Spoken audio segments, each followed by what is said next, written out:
The Yellow Sign by Robert W. Chambers. Read by James Mayo.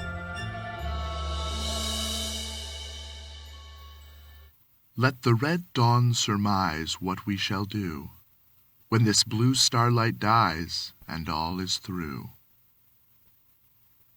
Being the contents of an unsigned letter sent to the author. There are so many things which are impossible to explain. Why should certain chords in music make me think of the brown and golden tints of autumn foliage?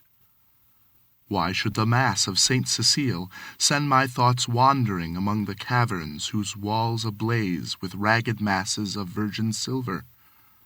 What was it in the roar and turmoil of Broadway at 6 o'clock that flashed before my eyes the picture of a still Breton forest, where sunlight filtered through spring foliage, and Sylvia bent, half curiously, half tenderly, over a small green lizard, murmuring, "To think that this is also a little ward of God." When I first saw the watchman, his back was toward me. I paid no more attention to him than I had to any other man who lounged through Washington Square that morning. And when I shut my window and turned back into my studio, I had forgotten him. Late in the afternoon, the day being warm, I raised the window again and leaned out to get a sniff of air.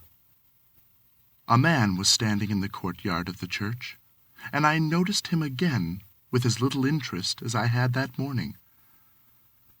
I looked across the square to where the fountain was playing, and then, with my mind filled with vague impressions of trees, asphalt drives, and the moving groups of nursemaids and holiday-makers, I started to walk back to my easel. As I turned, my listless glance included the man below in the churchyard. His face was toward me now, and with a perfectly involuntary movement I bent to see it. At the same moment he raised his head and looked at me. Instantly I thought of a coffin worm. Whatever it was about the man that repelled me, I did not know, but the impression of a plump, white, grave worm was so intense and nauseating that I must have shown it in my expression, for he turned his puffy face away with a movement which made me think of a disturbed grub in a chestnut. I went back to my easel and motioned the model to resume her pose. After working a while, I was satisfied that I was spoiling what I had down as rapidly as possible, and I took up a palette knife and scraped the color out again. The flesh tones were sallow and unhealthy, and I did not understand how I could have painted such sickly color into a study which before that had glowed with healthy tones. I looked at Tessie. She had not changed, and the clear flush of health dyed her neck and cheeks as I frowned. "Is it something I've done?" she said. "No, I've made a mess of this arm, and for the life of me I can't see how I came to paint such mud as that into the canvas," I replied. "Don't I pose well?" she insisted. "Of course, perfectly." "Then is it not my fault?" "No, it's my own." "I'm very sorry," she said. I told her she could rest while I applied rag and turpentine to the plague spot on my canvas, and she went off to smoke a cigarette and look over the illustrations in the Courrier Français. I did not know whether it was something in the turpentine or a defect of the canvas, but the more I scrubbed, the more that gangrene defect seemed to spread. I worked like a beaver to get it out, and yet the disease appeared to creep from limb to limb of the study before me. Alarmed, I strove to arrest it, but now the color on the breast changed, and the whole figure seemed to absorb the infection as a sponge soaks up water. Vigorously I plied palette knife, turpentine, and scraper, thinking all the time what a séance I should hold with Duval, who had sold me the canvas. But soon I noticed that it was not the canvas which was defective, nor yet the colors of Edward. It must be the turpentine, I thought angrily, or else my eyes have become so blurred and confused by the afternoon light that I can't see straight. I called Tessie, the model. She came and leaned over my chair, blowing rings of smoke into the air. "What have you been doing to it?" she exclaimed. "Nothing," I growled. "It must be this turpentine." "What a horrible color it is now," she continued. "Do you think my flesh resembles green cheese?" "No, I don't," I said angrily. "Did you ever know me to paint like that before?" "No, indeed." "Well, then, it must be the turpentine or something," she admitted. She slipped on a Japanese robe and walked to the window. I scraped and rubbed until I was tired, and finally picked up my brushes and hurled them through the canvas with a forcible expression, the tone alone of which reached Tessie's ears. Nevertheless, she promptly began, "That's it! Swear and act silly and ruin your brushes. You have been 3 weeks on that study, and now look! What's the good of ripping the canvas? What creatures artists are!" I felt about as much ashamed as I usually did after such an outbreak, and I turned the ruined canvas to the wall. Tessie helped me clean my brushes and then danced away to dress. From the screen, she regaled me with bits of advice concerning whole or partial loss of temper until, thinking, perhaps, I had been tormented sufficiently, she came out to implore me to button her waist where she could not reach it on the shoulder. "Everything went wrong from the time you came back from the window and talked about that horrid-looking man you saw in the churchyard," she announced. "Yes, he probably bewitched the picture," I said, yawning. I looked at my watch. "It's after 6, I know," said Tessie, adjusting her hat before the mirror. "Yes," I replied. "I didn't mean to keep you so long." I leaned out of the window, but recoiled with disgust, for the young man with the pasty face stood below in the churchyard. Tessie saw my gesture of disapproval and leaned from the window. "Is that the man you don't like?" she whispered. I nodded. "I can't see his face, but he does look fat and soft. Some way or other," she continued, turning to look at me, "he reminds me of a dream, an awful dream I once had, or," she mused, looking down at her shapely shoes, "was it a dream after all?" "How should I know?" I smiled. Tessie smiled in reply. "You were in it," she said, "so perhaps you might know something about it." Tessie, I protested, "don't you dare flatter by saying you dream about me." "But I did," she insisted. "Shall I tell you about it?" "Go ahead," I replied, lighting a cigarette. Tessie leaned back on the open window-sill and began very seriously.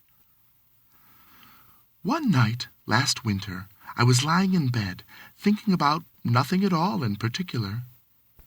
I had been posing for you, and I was tired out. Yet it seemed impossible for me to sleep. I heard the bells in the city ring 10, 11, and midnight. I must have fallen about midnight, because I don't remember hearing the bells after that. It seemed to me that I had scarcely closed my eyes when I dreamed that something impelled me to go to the window. I rose, and raising the sash, leaned out. 25th Street was deserted, as far as I could see. I began to be afraid. Everything outside seemed so black and uncomfortable. Then the sound of wheels in the distance came to my ears, and it seemed to me as though that was what I must wait for. Very slowly the wheels approached, and, finally, I could make out a vehicle moving along the street. It came nearer and nearer, and when it passed beneath my window, I saw it was a hearse. Then, as I trembled with fear, the driver turned and looked straight at me. When I awoke, I was standing by the open window shivering with cold, but the black-plumed hearse and the driver were gone. I dreamed this dream again in March last, and again awoke beside the open window. Last night the dream came again. You remember how it was raining?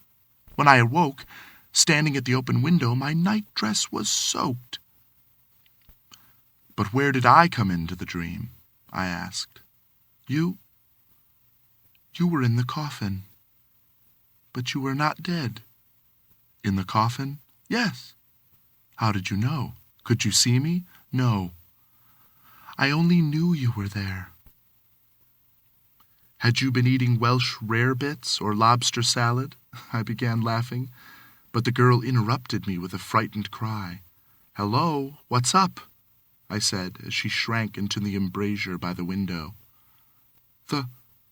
The man below in the churchyard. He drove the hearse. Nonsense, I said, but Tessie's eyes were wide with terror. I went to the window and looked out. The man was gone. Come, Tessie, I urged. Don't be foolish. You have posed too long. You are nervous. Do you think I could forget that face? She murmured. 3 times I saw the hearse pass below my window, and every time the driver turned and looked up at me.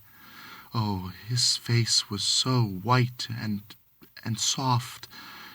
It looked dead. It looked as if it had been dead a long time. I induced the girl to sit down and swallow a glass of marsala. Then I sat down beside her and tried to give her some advice. Look here, Tessie, I said. You go to the country for a week or 2, and you'll have no more dreams about hearses. You pose all day, and when night comes your nerves are upset. You can't keep this up. Then again, instead of going to bed when your day's work is done, you run off to picnics at Sulzer's Park, or go to the El Dorado or Coney Island, and when you come home here next morning, you are fagged out. There was no real hearse. That was a soft-shelled crab dream. She smiled faintly. What about the man in the churchyard? Oh, he's only an ordinary, unhealthy, everyday creature. As true as my name is Tessie Reardon, I swear to you, Mr. Scott, that the face of the man below in the churchyard is the face of the man who drove the hearse. What of it? I said. It's an honest trade. Then you think I did see the hearse? Oh, I said diplomatically. If you really did, it might not be unlikely that the man below drove it. There is nothing in it. Tessie rose, unrolled her scented handkerchief, and taking a bit of gum from a knot in the hem, placed it in her mouth. Then, drawing on her gloves, she offered me her hand, with a frank, "Good night, Mr. Scott," and walked out. The next morning, Thomas, the bellboy, brought me the Herald and a bit of news. The church next door had been sold. I thanked heaven for it. Not that, being a Catholic, I had any repugnance for the congregation next door, but because my nerves were shattered by a blatant exhorter whose every word echoed through the aisle of the church as if it had been my own rooms, and who insisted on his R's with a nasal persistence which revolted my every instinct. Then, too, there was a fiend in human shape, an organist, who reeled off some of the grand old hymns with an interpretation of his own, and I longed for the blood of a creature who could play the doxology with an amendment of minor chords, which one hears only in a quarter of very young undergraduates. I believe the minister was a good man, but when he bellowed, "And the Lord said unto Moses, the Lord is a man of war, the Lord is his name. My wrath shall wax hot, and I will kill you with the sword," I wondered how many centuries of purgatory it would take to atone for such a sin. "Who bought the property?" I asked Thomas. Nobody that I knows, sir. They do say the gent what owns this here, a Milton Flats, was looking at it. He might be a-building more studios. I walked to the window. The young man with the unhealthy face stood by the churchyard gate, and at the mere sight of him, the same overwhelming repugnance took possession of me. "By the way, Thomas," I said, "who is that fellow down there?" Thomas sniffled. "That there worm, sir. He's night watchman at the church, sir. He makes me tired of sitting out all night on them steps and looking at you insulting like. I'd punched his head, sir, beg pardon, sir." "Go on, Thomas."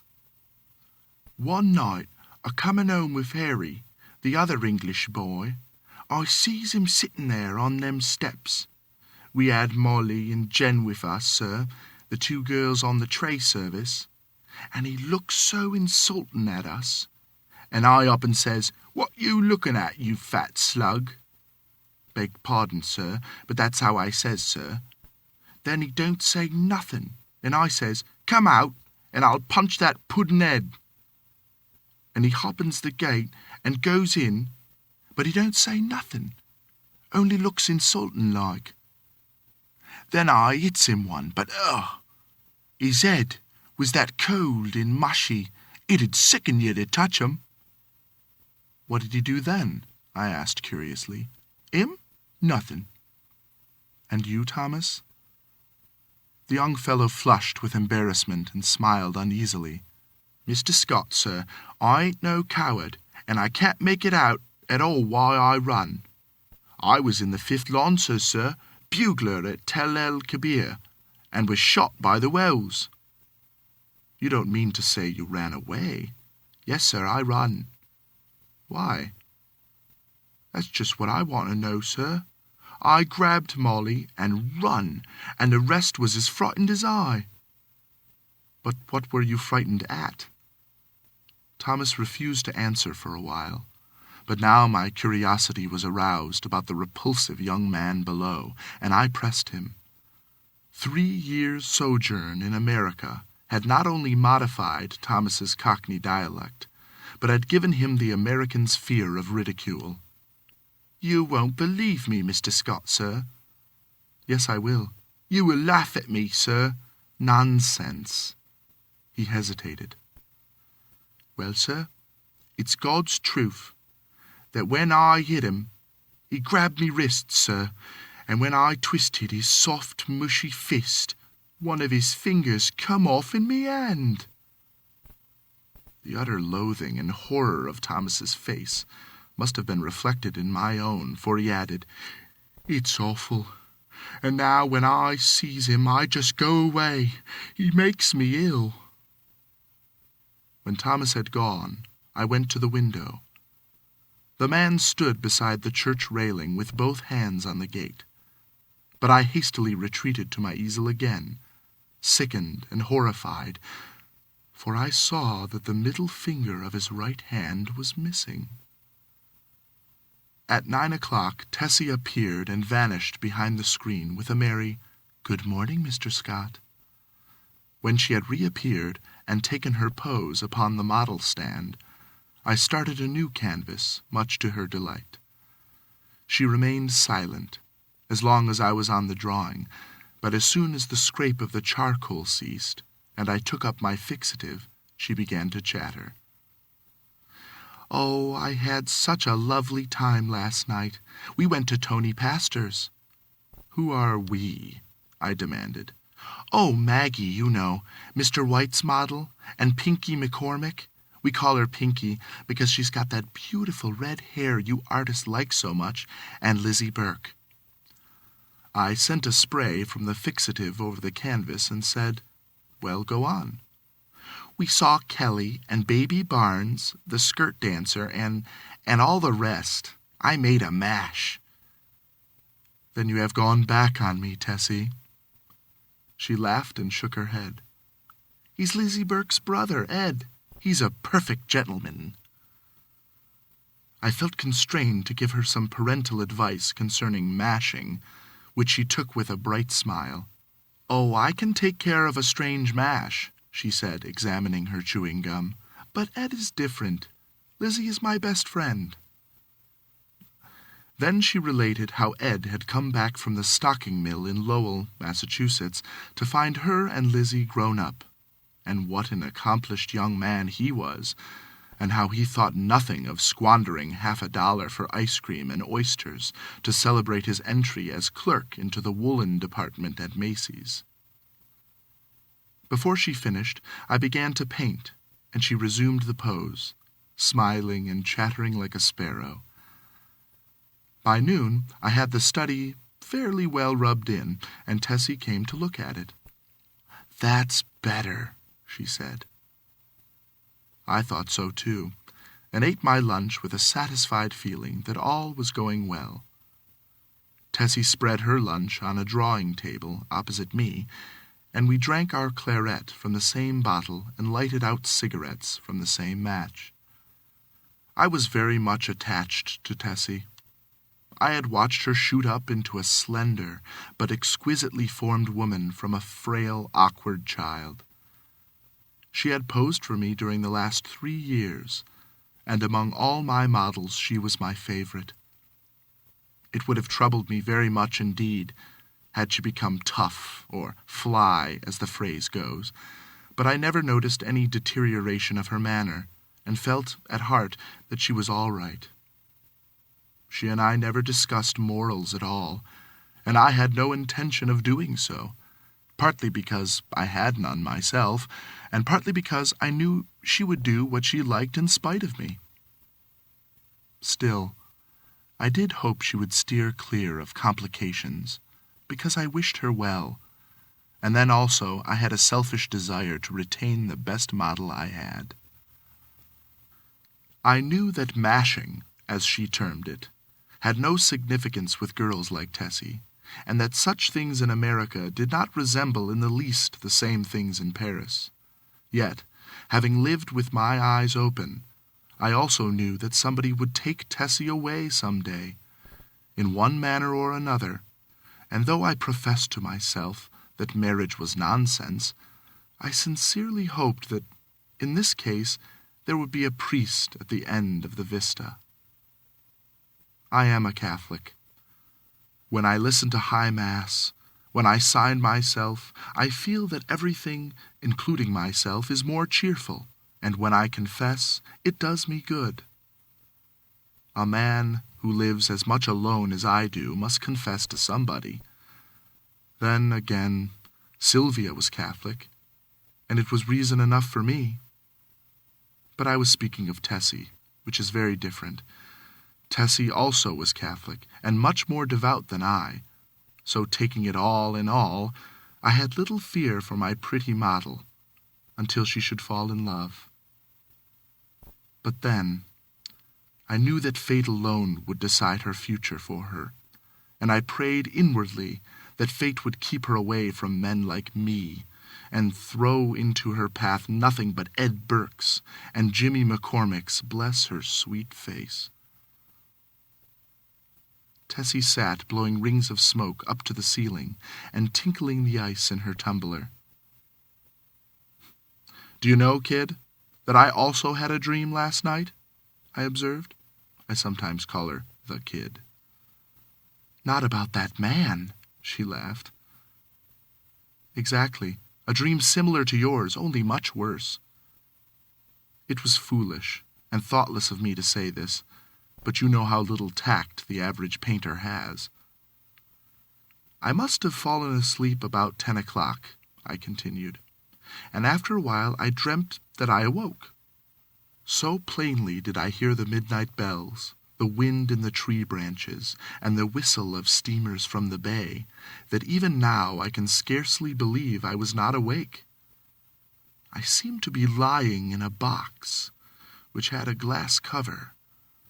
Dimly I saw the street lamps as I passed, for I must tell you, Tessie, the box in which I reclined appeared to lie in a cushioned wagon, which jolted me over the stony pavement.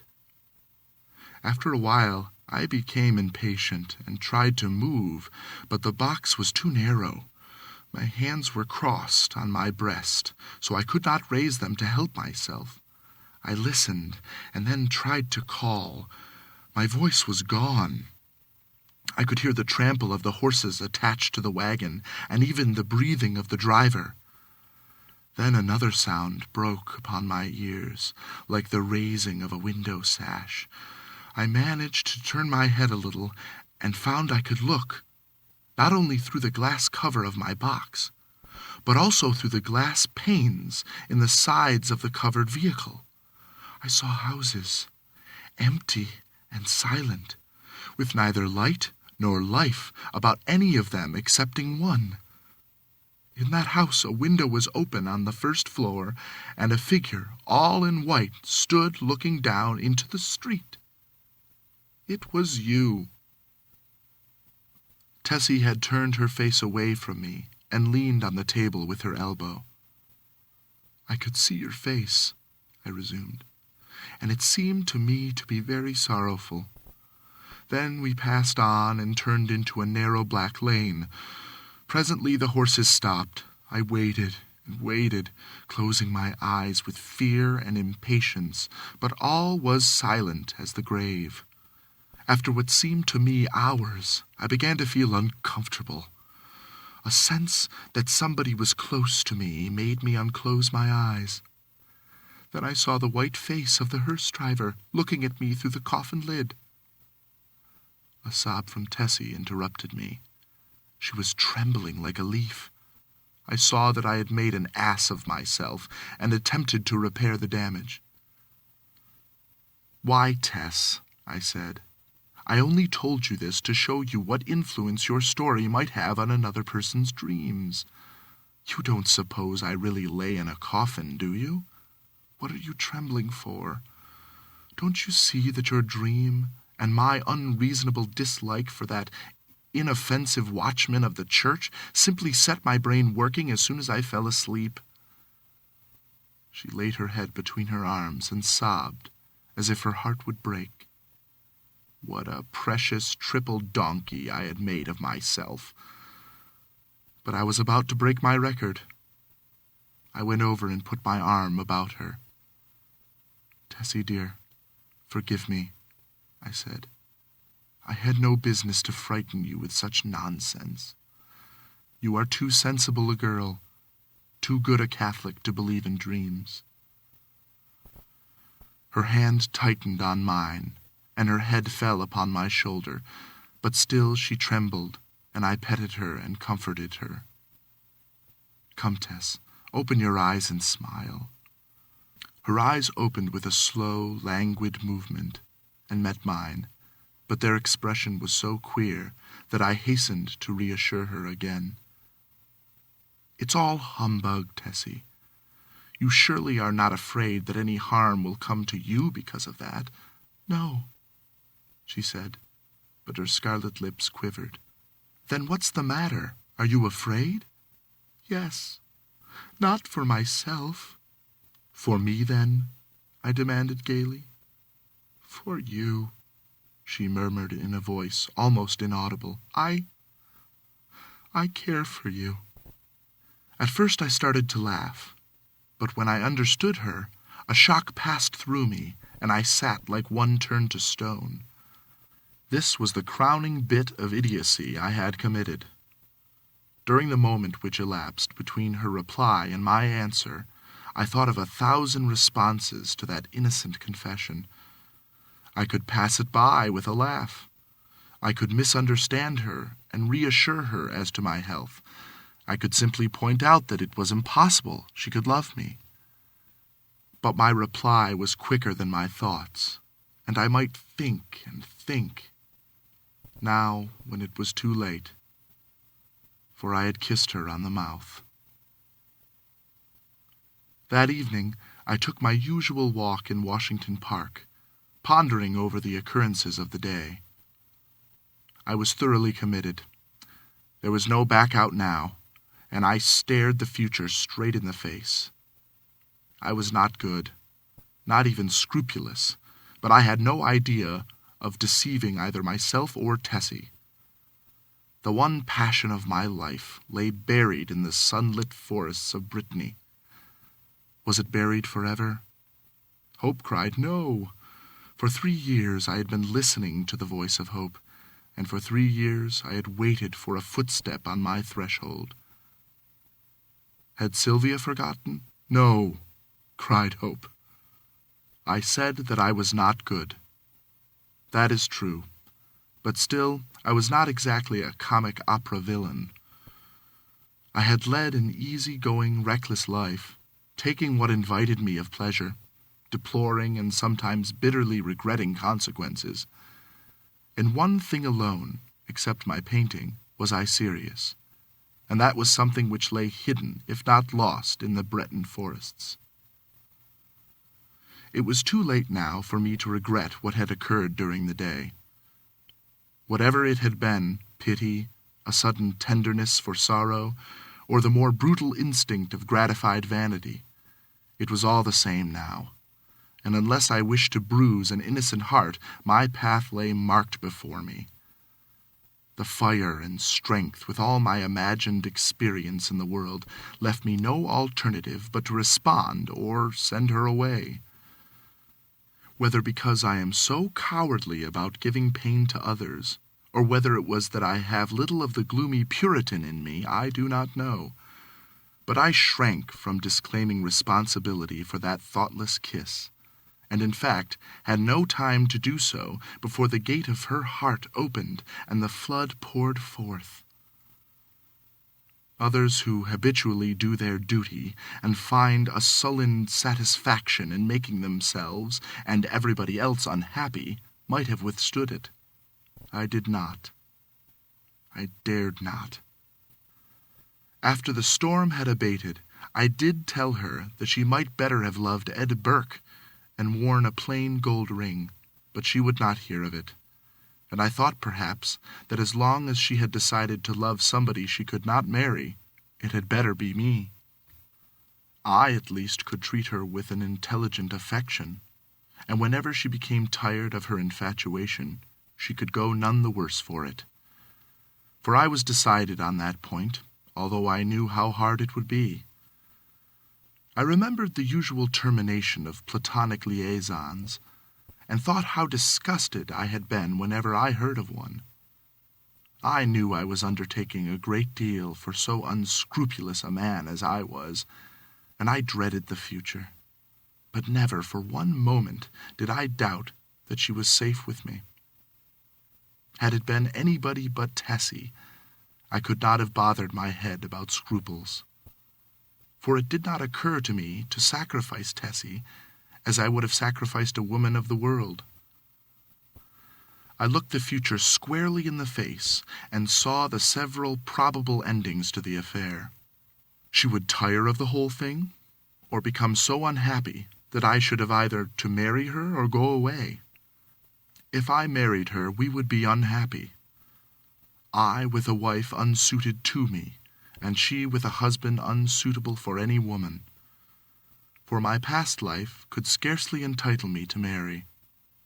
If I went away, she might either fall ill, recover, and marry some Eddie Burke, or she might recklessly or deliberately go and do something foolish.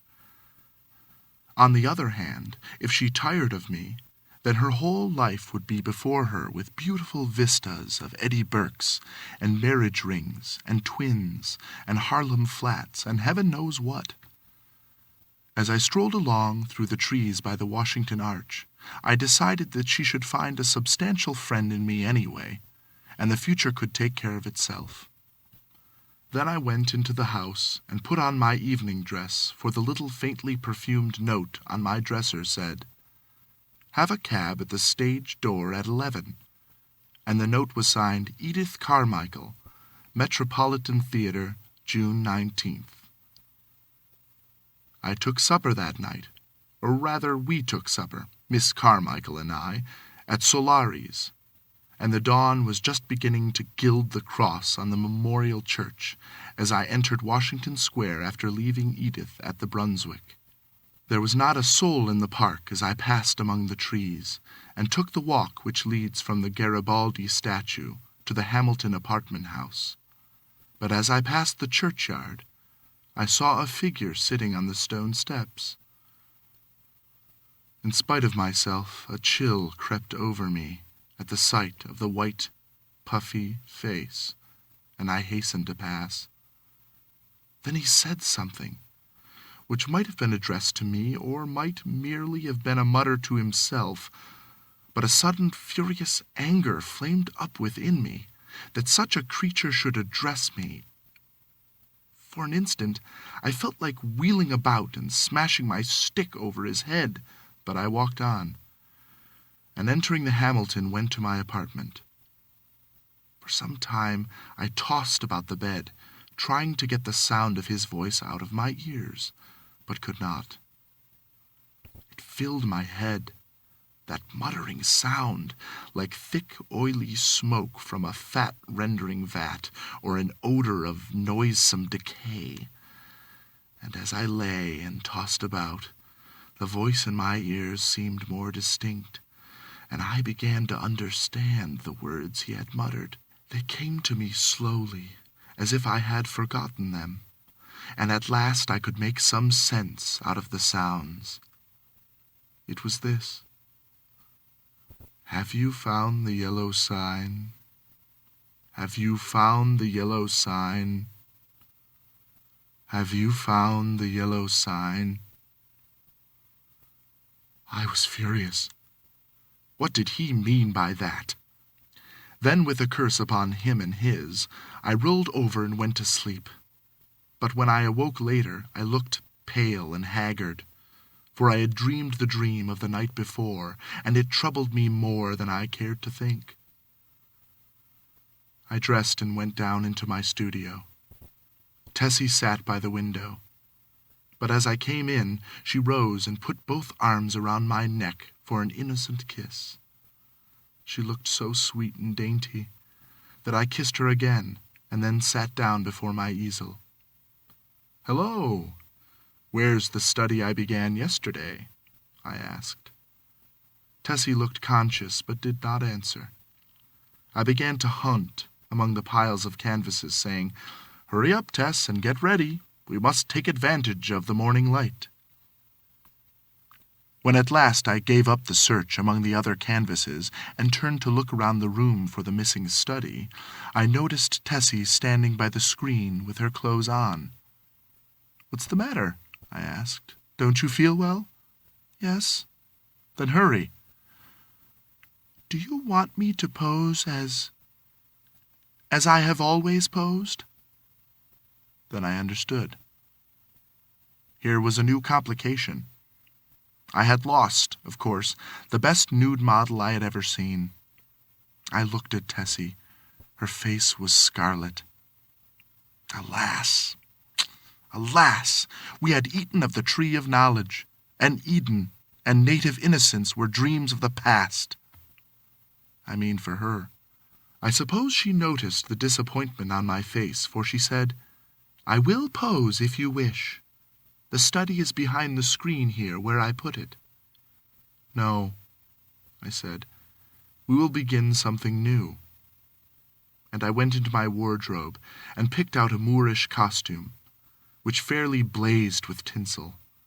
It was a genuine costume, and Tessie retired to the screen with it enchanted. When she came forth again, I was astonished. Her long black hair was bound above her forehead with a circlet of turquoises, and the ends curled about her glittering girdle.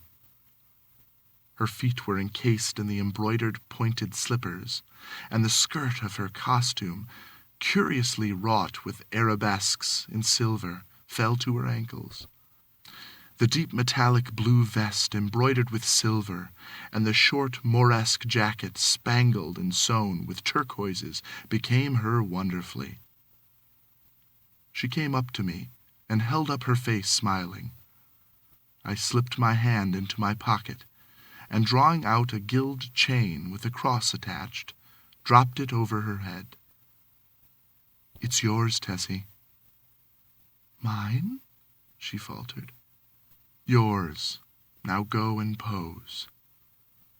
Then, with a radiant smile, she ran behind the screen, and presently reappeared with a little box on which was written my name.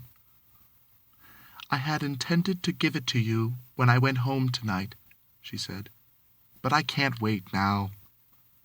I opened the box. On the pink cotton inside lay a clasp of black onyx, on which was inlaid a curious symbol or letter in gold. It was neither Arabic or Chinese, nor, as I found afterwards, did it belong to any human script. It's all I had to give you for a keepsake, she said timidly. I was annoyed, but told her how much I should prize it, and I promised to wear it always. She fastened it on my coat beneath the lapel. How foolish, Tess, to go and buy me such a beautiful thing as this, I said. I did not buy it, she laughed. Where did you get it? Then she told me how she found it one day while coming from the aquarium in the Battery, how she had advertised it and watched the papers, but at last gave up all hopes of finding the owner. That was last winter, she said, the very day I had the first horrid dream about the hearse.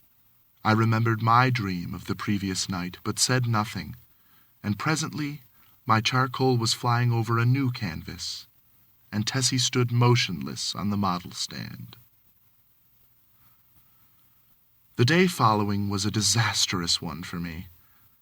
While moving a framed canvas from one easel to another, my foot slipped on the polished floor, and I fell heavily on both wrists. They were so badly sprained that it was useless to attempt to hold a brush, and I was obliged to wander about the studio, glaring at unfinished drawings and sketches until despair seized me, and I sat down to smoke and twiddle my thumbs with rage. The rain blew against the windows and rattled on the roof of the church, driving me into a nervous fit with its interminable patter. Tessie sat sewing by the window, and every now and then raised her head and looked at me with such innocent compassion that I began to feel ashamed of my irritation, and looked about for something to occupy me. I had read all the newspapers and all the books in the library, but for the sake of something to do, I went to the bookcases and shoved them open with my elbow. I knew every volume by its color, and examined them all, passing slowly around the library and whistling to keep up my spirits. I was turning to go into the dining room when my eye fell upon a book bound in yellow, standing in a corner of the top shelf of the last bookcase. I did not remember it, and from the floor could not decipher the pale lettering on the back, so I went to the smoking room and called Tessie. She came in from the studio and climbed up to reach the book. "What is it?" I asked. "The King in Yellow." I was dumbfounded. Who had placed it there? How came it in my room? I had long ago decided that I should never open that book, and nothing on earth could have persuaded me to buy it. Fearful lest curiosity might tempt me to open it, I had never even looked at it in bookstores. If I ever had any curiosity to read it, the awful tragedy of young Castaigne, who I knew prevented me from exploring its wicked pages. I had refused to listen to any description of it, and indeed nobody ever ventured to discuss the second part aloud, so I had absolutely no knowledge of what those leaves might reveal. I stared at the poisonous yellow binding as I would at a snake. "Don't touch it, Tessie," I said. "Come down." Of course, my admonition was enough to arouse her curiosity, and before I could prevent it, she took the book and, laughing, danced away into the studio with it. I called to her, but she slipped away with a tormenting smile at my helpless hands, and I followed her with some impatience. "Tessie," I cried, entering the library, "listen, I am serious. Put that book away. I do not wish you to open it." The library was empty. I went into both drawing rooms, then into the bedrooms, laundry, kitchen, and finally returned to the library and began a systematic search. She had hidden herself so well that it was half an hour later when I discovered her crouching white and silent by the latticed window in the storeroom above. At the first glance, I saw she had been punished for her foolishness. The King in Yellow lay at her feet, but the book was open at the second part. I looked at Tessie and saw it was too late. She had opened The King in Yellow. Then I took her by the hand and led her into the studio. She seemed dazed, and when I told her to lie down on the sofa, she obeyed me without a word. After a while, she closed her eyes, and her breathing became regular and deep, but I could not determine whether or not she slept. For a long while, I sat silently beside her, but she neither stirred nor spoke, and at last I rose, and entering the unused storeroom, took the yellow book in my least injured hand. It seemed heavy as lead, but I carried it into the studio again, and sitting down on the rug beside the sofa, opened it and read it through from beginning to end. When, faint with the excess of my emotions, I dropped the volume and leaned wearily back against the sofa, Tessie opened her eyes and looked at me. We had been speaking for some time in a dull, monotonous strain before I realized that we were discussing The King in Yellow. Oh, the sin of writing such words, words which are clear as crystal, limpid and musical as bubbling springs, words which sparkle and glow like the poisoned diamonds of the Medicis. Oh, the wickedness, the hopeless damnation of a soul who could fascinate and paralyze human creatures with such words, words understood by the ignorant and wise alike, words which are more precious than jewels, more soothing than heavenly music, more awful than death itself. We talked on, unmindful of the gathering shadows, and she was begging me to throw away the clasp of black onyx, quaintly inlaid with what we now knew to be the yellow sign.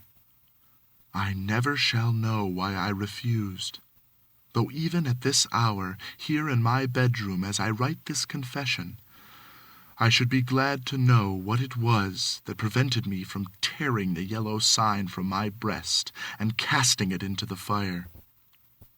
I am sure I wished to do so, but Tessie pleaded with me in vain. Night fell, and the hours dragged on, but still we murmured to each other of the king and the pallid mask, and midnight sounded from the misty spires in the fog-wrapped city. We spoke of Hastur and of Casilda, while outside the fog rolled against the black window panes, as the cloud waves roll and break on the shores of Hali. The house was very silent, and not a sound from the misty streets broke the silence.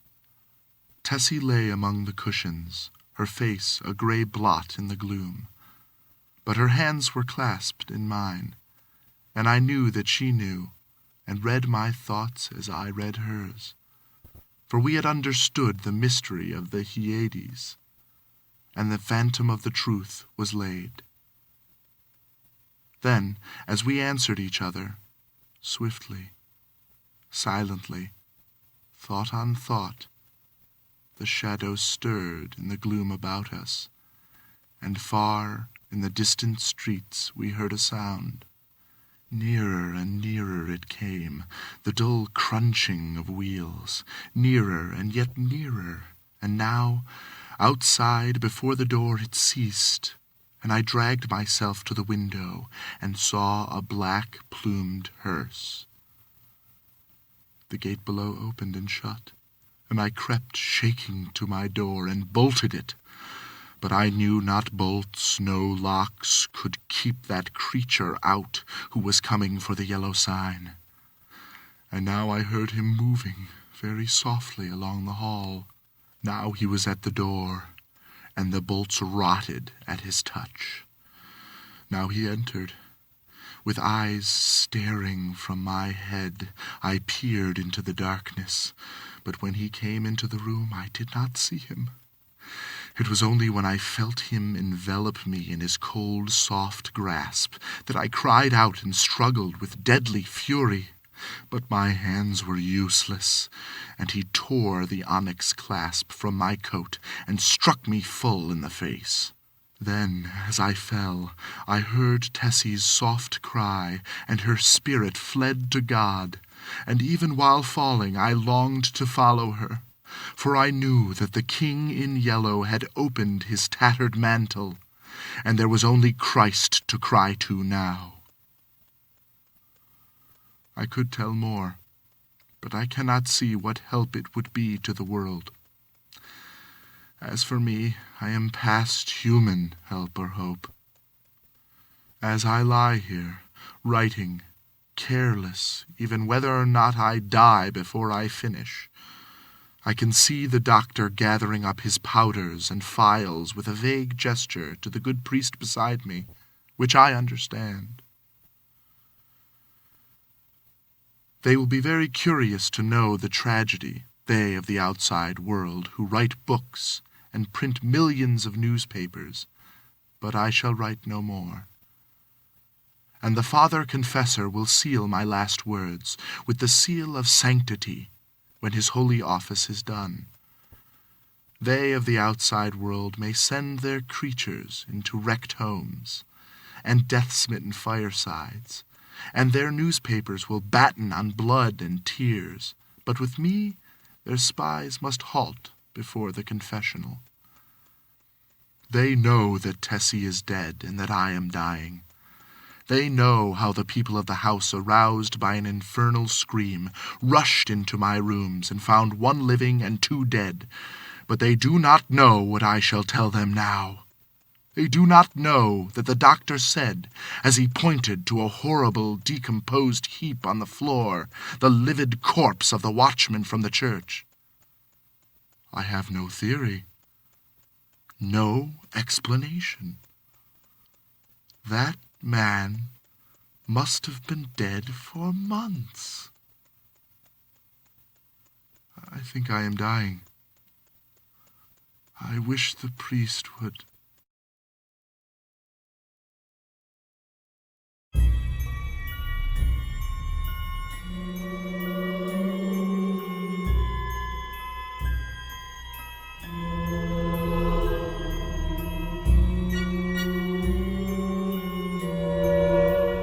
Classic Tales of Terror was read by Ashley Bogart and James Mayo, and was introduced by David Duchesne.